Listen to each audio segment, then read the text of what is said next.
আমরা তো শুয়ে পড়ে হয় অকাজে মোবাইল দেওয়া যায় খালি 20 মিনিট খেলা ঘন্টা तभी तो दागों को करे व्हाइट वॉश नया आई वॉश करे सब कुछ वॉश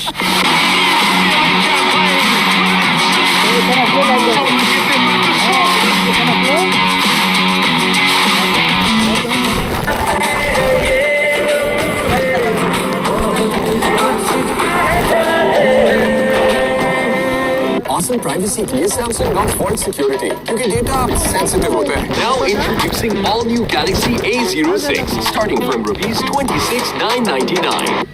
अगली बार अगर इस तरह की खीर बनाओ तो ज्यादा बनाना। लजीजा रिश्तों में लजीजा खीर मिक्स रिश्तों में लाए प्यार की मिठास। Hair well shampoo hair colour मिलाएं, लगाएं और 10 मिनट में वॉश करें। Hair well shampoo hair colour अब कलर करना शैम्पू जितना आसान।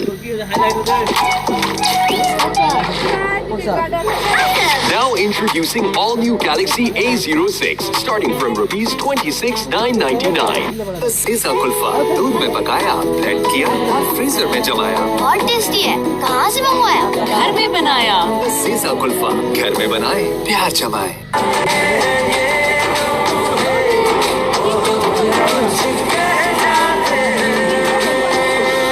Hair well shampoo hair colour मिलाएं, लगाएं और 10 मिनट में वॉश करें। Hair well shampoo hair colour अब कलर करना शैम्पू जितना आसान।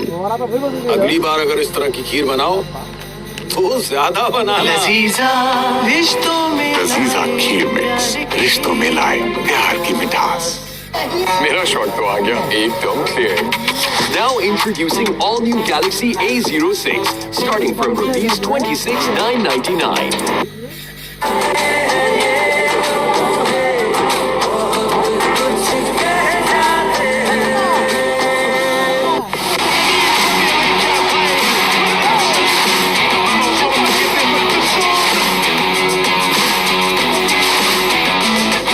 तभी तो दागों को करे व्हाइट वॉश नया आई वॉश करे सब कुछ वॉश। मास्टर पेंट लगवाएं और टोकन के इजाफी खर्चे से छुटकारा पाएं। मास्टर पेंट्स टोकन के बगैर पेंट्स बनाने वाला वाहिद brand. Hair well shampoo hair colour मिलाएं, लगाएं और 10 मिनट में वॉश करें। Hair well shampoo hair colour अब कलर करना शैम्पू जितना आसान।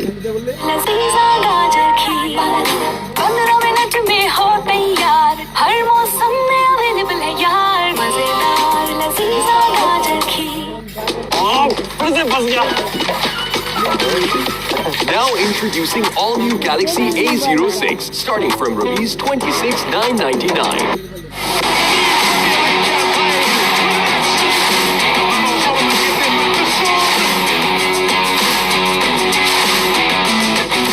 मास्टर पेंट लगवाएं और टोकन के इजाफी खर्चे से छुटकारा पाएं।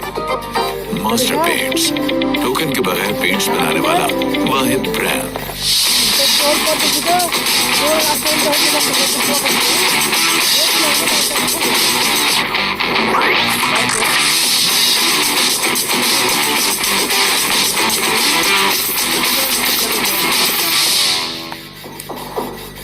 All right, ladies and gentlemen, welcome back. Thank you so much for staying tuned. Obviously, it's time for the first T20 international between Pakistan versus Australia at Brisbane, Gabba. With me, I'm very lucky that I've been joined with Mr. Bazid Khan and, the pearls of wisdom. Obviously, I think every time that he speaks about cricket, so very well aware. But while we are at it, break पे जाने से पहले हमने थोड़ा सा अपनी opening pair के हवाले से बात की। मैंने अंदिया दिया कि हफीज भाई जब आए उन्होंने बाबर रिजवान की जोड़ी को तोड़ दिया। बाजू भाई का कहना यह है कि रिजवान को इतनी जल्दी नहीं करनी चाहिए जिसके पर कि वो बाबर के साथ अपनी जोड़ी को तोड़े। हो सकता है शायद हमें देखने को मिले। एक और सवाल सर बनता है सिलेक्शन के हवाले से, क्योंकि बहुत सिलेक्टर्स हमने तब्दील होते हुए देखे। फाइनली ऐसा लग रहा है कि हमें वो राइट लोग मिल गए हैं जो मेरिट पे काम करना चाहते हैं। साइम के साथ हमने जोड़ी बनाई रिजवान की। हमने T20 इंटरनेशनल में साइम का नाम ही नहीं नजर आता इस स्क्वाड में। क्या वजह? आपको नहीं लगता कि शायद हो सकता है हमसे गलती हो गई? हम नए लड़के ऑस्ट्रेलिया में ट्राई करना चाहते हैं। देखिए पॉलिसी चेंज हो गई। पॉलिसी अब मेरे ख्याल पॉलिसी बेहतर है, बट पहले इन्होंने पॉलिसी बनाई थी कि कैप्टन कोच का वोट होगा इन द सिलेक्शन प्रोसेस। ठीक है, मेरा मानना ये है कि ऐसे होना चाहिए कि अगर आपने सिलेक्शन कमेटी बनाई है तो स्क्वाड 15 का वो सिलेक्शन कमेटी ही बनाए। उसके बाद जाहिर है कैप्टन कोच से आप मशवरा लेते हो कि जी कौन सा प्लेयर ये वो, लेकिन उनके पास वोटिंग नहीं होनी चाहिए। इससे एक मैसेज जरा गलत जाता है। एक तो जब आप खेल रहे हो ना, तो आपको पता है ये कैप्टन ने ही मेरा वोट करना है, कोच ने भी मेरा वोट करना है, तो वो एडेड एक प्रेशर होता है। वो दूसरी बात यह है कि जब इतने ज्यादा लोग हो जाएं तो फिर कंसेंसस पे आना बड़ा मुश्किल है। 15 आप अगर आपने पेड सिलेक्टर्स जो आजकल हैं, जब आपने इतनी बड़ी सिलेक्शन कमेटी बनाई है तो उनको ही 15 रखना चाहिए। उसके बाद 11 में इंटरफेयर नहीं करना चाहिए। अब ये भी नहीं होना चाहिए कि जब 11 बन रहा है तो सिलेक्टर साथ खड़ा है या वो कर, ये भी नहीं होना चाहिए, ये भी गलत है। और ये भी गलत है कि जी हेड कोच जो कैप्टन डिमांड कर रहे हैं बस वही टीम बने, ये भी गलत है। तो आइडेंटिफाइंग रोल्स का थोड़ा सा अगले का जो रोल है वो अपने जुमरे में रहते हुए वो अपना काम करे। बट आई गेस मेरे ख्याल अभी पाकिस्तान के लिए जो फॉर्मूला चल रहा है वो यही चल रहा है कि यार जब तक हम जीत रहे हैं आई थिंक तब तक किसी और गलती को आइडेंटिफाई करने की जरूरत नहीं है। Let's go on with that as well very quickly, क्योंकि थोड़ी सी देर में हम शायद टॉस के लिए ब्रिस्बेन जाएंगे। मैं पूछना चाहता हूँ कि पाकिस्तान ओडीआई में तो बहुत बहादुर रहा। रिजवान ने टॉस जीतने के बाद भी गेंदबाजी का फैसला किया और उन्होंने कहा कि हम चेस कर लेंगे, जिसमें रिस्ट्रिक्ट करने वाला चेस भी किया। T20 में क्या फॉर्मूला होना चाहिए रिजवान के भी? T20 में भी यही फॉर्मूला होगा, वो चेस ही करेगा। आप अपने फास्ट बॉलर्स को बैक करोगे कि आप टीम को उतारो या उनको रन्स ना करने दो। और लगता है ऐसे है कि इस वक्त जो फास्ट बॉलिंग है पाकिस्तान की, उस जो वनडे में उन्होंने बॉलिंग की है तो वेव ऐसी चली हुई है कि जी बॉलिंग बहुत हाई स्टैंडर्ड की है, तो वो उसी फॉर्मूला पे चलेगा। आई थिंक उसी में पाकिस्तान कंफर्टेबल होगा। हमें पता है कि चेसिंग में पाकिस्तान थोड़ा ज्यादा कंफर्टेबल है। सिर्फ गैबा का ये है कि इधर बाउंस होता है बॉल, तो गैबा का ये जरूर कहते हैं कि जो बाउंस को अपना दोस्त बना ले वो कामयाब है, जो उससे लड़ेगा वो फिर प्रॉब्लम है। इवन फास्ट बॉलर्स गैबा में अमूमन हमने देखा है इस वनडे सीरीज में बात अच्छी हुई कि आगे बॉल बहुत किया पाकिस्तान, वो बैक ऑफ द लेंथ नहीं गए, आगे बॉल किया। गैबा में भी ऐसी आपको बाउंस नजर आता है तो काफी बॉलर जो है वो शॉर्ट ऑफ लेंथ शुरू हो जाते तो आसान हो जाता है। आपने लेंथ बाउंसर जरूर करें लेकिन आगे भी करें, जो आपकी मेन वेपन है वो आगे ही है। जैसे आपने एक कमर्शियल किया छोटी गाड़ी का, वो छोटी गाड़ी पे ना रहे, मेन वेपन आपकी बड़ी गाड़ी है, बाउंसर है लेकिन मेन वेपन जो है वो आगे वाला बॉल है। लेकिन इसमें एक और बात बाद में मैं करना चाहता हूँ, जो अब चूंकि आप वनडे के रेफरेंस दे रहे हैं, अभी रीसेंट रेफरेंस है हमारे पास, नसीम शायद अपने एक्शन की वजह से थोड़ा बहुत आगे जाना लगता है कि शायद उनके लिए डिफिकल्ट है। Is that the case? Naseem मुझे ऐसे लगा कि आफ्टर इंजरी थोड़ा स्ट्रॉन्गर आया है, थोड़ा बल्कि वो जो लचकदार वो बॉलिंग करता था उस तरह नहीं है। बट मुझे नहीं लगता कि उसको प्रॉब्लम है, उसका जो नेचुरल लेंथ है वो शॉर्ट ऑफ लेंथ है। बट जब वो आगे जाता है इसमें नसीम इसमें ये डेवलप कर सकता है कि अपने नेचुरल लेंथ लेके लेकिन आगे भी एक्सप्लोर करे। बट जितना अच्छा इसका सीम लगता है, और बॉलर्स का मतलब है हमारे बॉलर्स बहुत अच्छे, लेकिन जितना अच्छा इसका सीम लगता है बहुत ही जबरदस्त लगता है। अगर थोड़ा इसका जोर थोड़ा सा आगे लगना शुरू हो जाए तो ये और भी इंपॉर्टेंट हो सकता है। बट T20 में आप ज्यादा एक्सपेरिमेंट नहीं करते, आप जो अपनी लेंथ है वो मेंटेन रखते हैं। शुरू में जब आप हावी हैं, जब वनडे में हावी हो गए थे, तो फिर आप चाहते हो कि और ज्यादा आप चांस भी ले सकते हो कि चलो ड्राइव खा लेता हूँ, थोड़ा और ज्यादा आगे जा सकते हैं। आई थिंक नसीम, मुझे ऐसे लगता है कि क्योंकि ज्यादा बॉलिंग नहीं की इसने, इंजर्ड हो गया, फिर खेला, फिर इंजर्ड हो गया, फिर टेस्ट मैच खेला, तो जब उसका रिदम आने लगा तो ड्रॉप हो गया। तो वो अभी भी कहते हैं वर्कलोड, मुझे ऐसे लगता है कि उसने बॉलिंग अभी माइल्स इन द लेग्स जिसको कहते हैं, या ओवरऑल उतनी नहीं की। एग्जैक्टली। इसी के साथ अगर मैं पूछना चाहता हूँ अरफात मिन्हास और सुफियान मुकीम से क्या एक्सपेक्ट करते हैं? देखिए अरफात मिन्हास जो बहुत अच्छा क्रिकेटर है, ऑलराउंड क्रिकेटर्स, आप इससे बॉलिंग करवा लें, फील्डिंग करवा लें, बैटिंग, और बड़ा इससे अंडर-19 वर्ल्ड कप खेला था, इससे बात हुई तो कहता है मैं चाहता हूँ कि मैं इम्पैक्ट क्रिएट करूँगा, मैं फील्ड कर रहा हूँ, बॉलिंग कर रहा हूँ या बैट, इम्पैक्ट क्रिएट करूँगा। इसका यही माइंडसेट है। तो ऐसा प्लेयर अगर ये माइंडसेट लेके आता है तो आपको लगता है कि वाकई मतलब इसमें दम है। ये प्लेयर बहुत अच्छा है, अभी तक ज़ाहिर है पहला मैच है, प्लेयर बहुत अच्छा है। ये आपको तीनों चीज़ें करके देगा।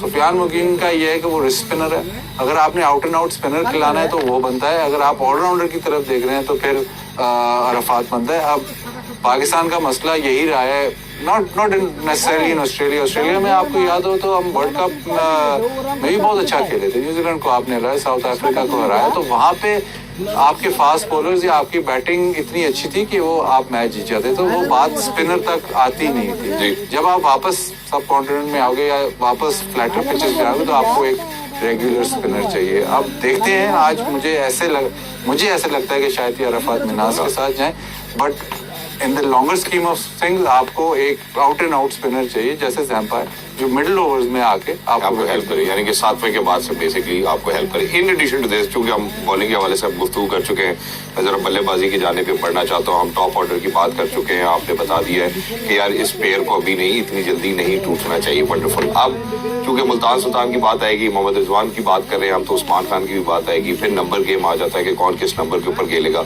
तो सबसे पहले बाबर कितने इंपॉर्टेंट रहेंगे आज पाकिस्तान के लिए? अनफॉर्चुनेटली वो जैसे ही बाबर आएंगे, एडम ज़ैम्पा को लाएंगे बाबर, फिर हमें थोड़े कंफ्यूज मिलेंगे। जरा please go ahead. I think Babar अगर खेलता ना, बाबर को ओपन ही करनी चाहिए। पिछले वर्ल्ड कप में भी मुझे ऐसा लगता है कि बाबर से आपको ओपन ही करानी है, क्योंकि वो उसका नंबर 1 स्पॉट है, आपका नंबर 1 बैटर है, और वहां पे ही वो आपको सबसे ज्यादा फायदा देता है। एडम ज़ैम्पा को लाएंगे जरूर आप, अगर बाबर ओपन कर रहा है और एडम ज़ैम्पा को आप सर्कल में मतलब बाबर बॉलिंग करवाएं तो ऑस्ट्रेलिया के लिए बड़ा मुश्किल है। ऑस्ट्रेलिया तो उसको चाहता है कि ज़ैम्पा वो मुश्किल ओवर सर्कल खुलने के बाद करे और वहां पे आपको विकेट्स दे के दे। आई थिंक बाबर का भी अभी मैं थोड़ा सा अप्रीहेंसिव ये था कि इसको ब्रेक मिली। मेरे से डिस्कशन ये हुई कि बाबर आउट ऑफ फॉर्म क्यों है जी। अगर आप बाबर का रिकॉर्ड देखें बिफोर ये इंग्लैंड सीरीज, नहीं बिफोर इंग्लैंड सीरीज, ठीक है, तो ये कंसिस्टेंटली इंटरनेशनल क्रिकेट ही खेल रहा था, उसके अलावा और कोई क्रिकेट नहीं है। इंटरनेशनल बाकी प्लेयर्स, काफी प्लेयर्स काउंटी भी खेलते, ये नहीं खेलता। तो जब आप कंसिस्टेंटली, कोहली के साथ भी हुआ था, जब आप कंसिस्टेंटली इतने साल से इंटरनेशनल, तो मेंटली प्रॉब्लम आता है, एग्जॉस्ट। अब हम समझते हैं कि बाबर आया और सब कहते हैं कि यार ये नहीं, स्कोर नहीं कर रहा, मेंटली आप पे बहुत प्रेशर डलता है। कप्तानी का भी इशू हुआ, वो सारा कुछ हुआ। अभी भी मुझे लगता है कि ब्रेक इसको मिली, लेकिन छोटी ब्रेक मिली, और वो भी अच्छी ब्रेक नहीं थी। कप्तानी से आप हट गए, आपने नहीं, अगर आपने उसको ब्रेक देनी थी तो वो पूरी सीरीज के लिए ब्रेक दी, तो ब्रेक इसको मिली, लेकिन छोटी ब्रेक मिली। खेल अभी अच्छा रहा है। प्रॉब्लम इसको टेक्निकल कोई प्रॉब्लम नहीं है, इशू मेंटल है, प्रैक्टिकल कोई प्रॉब्लम नहीं है। मतलब टेक्निकल प्रॉब्लम होता तो एक ही जगह आउट होता, वो तो हर जगह आउट होता। तो बाबर को मुझे अभी भी शक है कि शायद अगर इसको रिफ्रेश होके लंबी ब्रेक देते तो शायद ये और बेहतर होके आता। लेकिन वाइट बॉल क्रिकेट में आप बाबर आउट ऑफ फॉर्म हो या इन फॉर्म हो, वाइट बॉल क्रिकेट में सेट रहता है। बिल्कुल, वो वाइट बॉल क्रिकेट में सेट रहता है। मेरा लास्ट आउटस्टेइंग वाज फॉर 37 और 42 और 44 डिलीवरीज। अभी मेरे ख्याल है अगर हम T20 की बात करते हैं, चौथे नंबर पर रैंक प्लेयर है। इन एडिशन टू दिस, क्योंकि अब ये बात हो रही है तो मैं आपके मुंह से ही सुनना चाहता हूँ। 2 बातें आई मंजर आम पर। एक बात ये आई कि बाबर जो है वो कोचेस के बारे में या कोचेस से कुछ बात सुनना नहीं चाहता है, you know, is in his own shell. Number 2, एक बात ये हमने डायलॉग जरूर किया कि यार गलत था जिस तरह से इंग्लैंड के खिलाफ सीरीज में उसको ड्रॉप किया गया। देखिए टाइमिंग गलत थी, टाइमिंग बिल्कुल गलत थी। आप उसको एक टेस्ट मैच खिलाते हो और ड्रॉप करते तो वो गलत था जरूर, लेकिन ऐसे लग रहा था कि शायद बाबर को ब्रेक चाहिए। हमने वर्ल्ड कप में देखा था कि फखर को ब्रेक मिली, ब्रेक के बाद आया तो वो, बट बाबर के केस में ना, मैं कोहली के केस में तो एक्सट्रीम केस था ना, कोहली कप्तान भी था, इतना इंडिया का कप्तान में बहुत प्रेशर और इतनी इंटेंसिटी से वो खेलता था। बाबर के केस में भी ये जरूर था, मतलब डाउन टाइम उसको नहीं मिल रहा था। कई प्लेयर्स ऐसे होते हैं कि जो जी इस इंटेंस इंटरनेशनल क्रिकेट खेल रहे हैं तो 2-3-4 महीने वो काउंटी क्रिकेट, वो उनका डाउन टाइम ही बन जाता है, क्योंकि उसमें इतनी स्क्रूटनी नहीं होती। बाबर जब खेल रहा है वो इंटरनेशनल क्रिकेट खेल रहा है। अगर उसने डोमेस्टिक खेली है तो वो लीग क्रिकेट खेल रहा है, लीग क्रिकेट में भी उतना ही प्रेशर, तो वो भी प्रेशर तो उस पर आएगा। और लोग कहते हैं कि जी ये इसका प्राइम टाइम है, प्राइम टाइम जरूर है, बट अगर आप गेम से अलहदा नहीं होगे, जब तक आप डाउन टाइम आपको नहीं मिलोगे, अगर आप गाड़ी 150 पे ही चलाते जा रहे हो और 100 पे उसको लेके नहीं जाओगे तो किसी टाइम तो आप गलती करोगे। तो वो उस पे प्रेशर आ गया था और आपको नजर आ रहा था, क्योंकि बहुत सारे लोगों ने कहा कि जी ऐसे हो रहा है, ऐसे हो रहा है, टेक्निकल वो लेग साइड से भी आउट हो रहा है, कभी ड्राइव मारते हुए आउट हो रहा है, कभी बॉल मारते हुए आउट हो रहा है। तो टेक्निकल प्रॉब्लम नहीं, मेंटल इश्यू हो गया था। तो शायद मुझे भी लगता है कि अभी हाफ हार्टेड स्ट्रोक्स में भी आउट हो रहे हैं। हाँ, मुझे अभी भी लगता है कि शायद अगर वो थोड़ी एक्सटेंसिव इसको ब्रेक मिलती है, एक्सटेंसिव आपको हम ड्रॉप नहीं कर रहे, आपको एक्सटेंसिव थोड़ी ब्रेक दे to get yourself out of the situation, फिर जब ये वापस आता तो शायद और भी अच्छा, अभी भी बहुत अच्छी बैटिंग कर रहा है, लेकिन शायद मुझे ऐसे लगता है कि शायद और भी अच्छा हो। लेकिन ladies and gentlemen, I think what we really need to do over here is that we need to speak about कि बाबर आजम के हवाले से मैं एक और गुफ्तगू